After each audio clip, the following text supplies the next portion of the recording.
So today what I want to talk about is the inauguration tomorrow, what may or may not happen, and some of the comments I received and comments that I made on other channels. I wanted to kind of clarify my thoughts a little bit. Now, the first thing I want to say is what happens tomorrow is beyond any of our control. So the important thing here is not to get upset and worked up about it to the extent that it interferes with your survival and preparation efforts. So what we can do is call Inauguration Day, Day 0, or Day 1. So let's call it Day 1, because no matter what happens, we'll be under a new paradigm. There will be new existing conditions, both on political, crime, and the international front. So what we can expect is a big change in business, stimulus, taxation, how businesses operate, and COVID.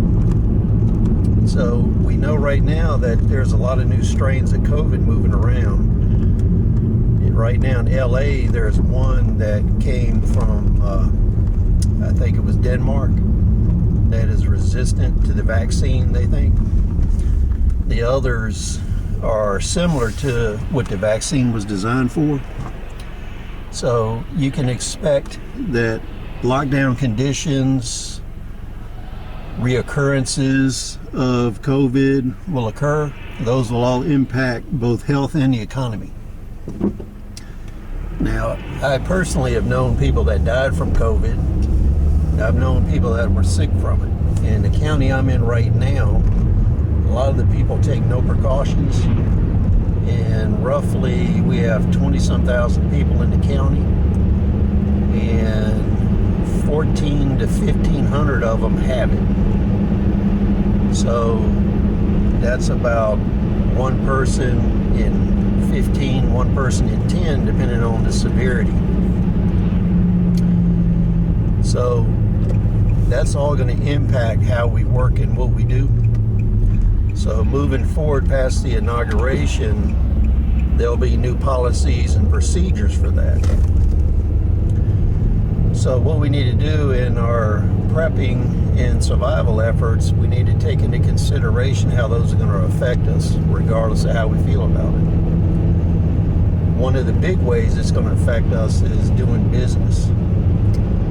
Another thing that's going to affect us is the internet and accessibility to it, both from a business and for communication standpoint.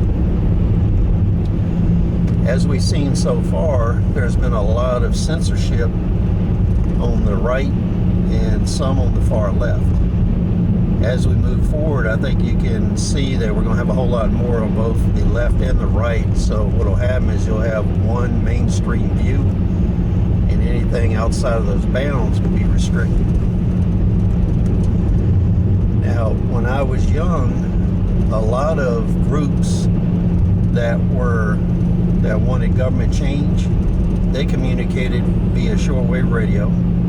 There was a lot of programs on commercial shortwave based in other countries and in the United States, because you could buy airtime pretty cheap on shortwave radio. We may see a comeback in that. The other thing they used to do was distribute VHS tapes and DVDs, and they would do it for like $1 over cost.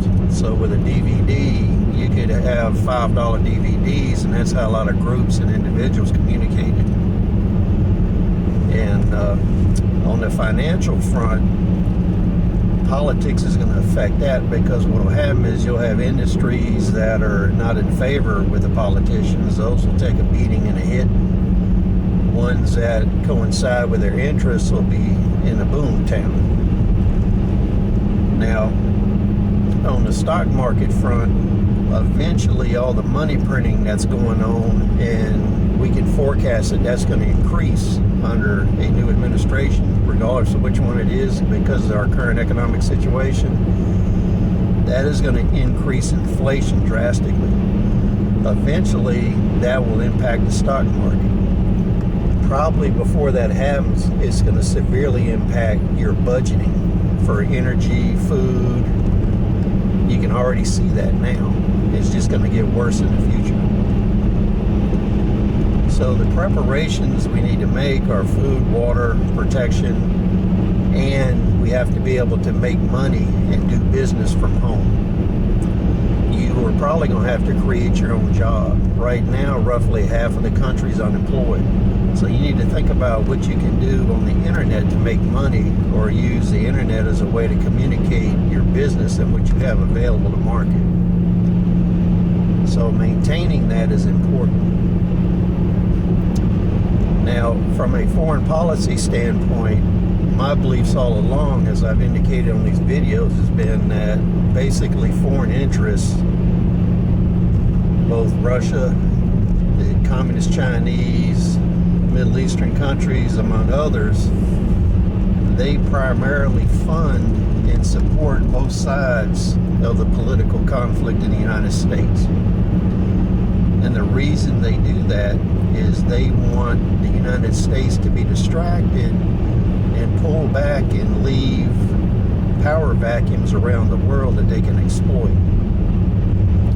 So I think one of the major things you're going to see in the next 2 weeks is the beginning of a lot of this internal conflict and also international conflict.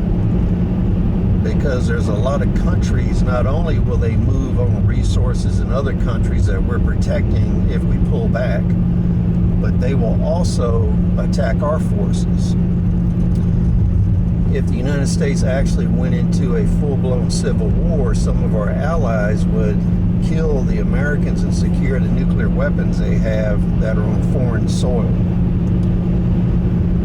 This is kind of obvious. For a long time, the SAS in England had a plan to do that. That way, if the government of England didn't agree with the nuclear usage policy, they would seize those weapons from the Americans using lethal force. So you can see that everything is going to change tomorrow. That change may be rapid. It actually is more likely to come slowly. But I think in the first 100 days, you're going to see a lot of internal changes in conflict as new policies come out. And then over time, once that conflict sets in within the United States, if it gets to the point where it's bad enough, then you'll see all the foreign actors start to do their thing. So please rate, comment, subscribe. We'll see you on the next video.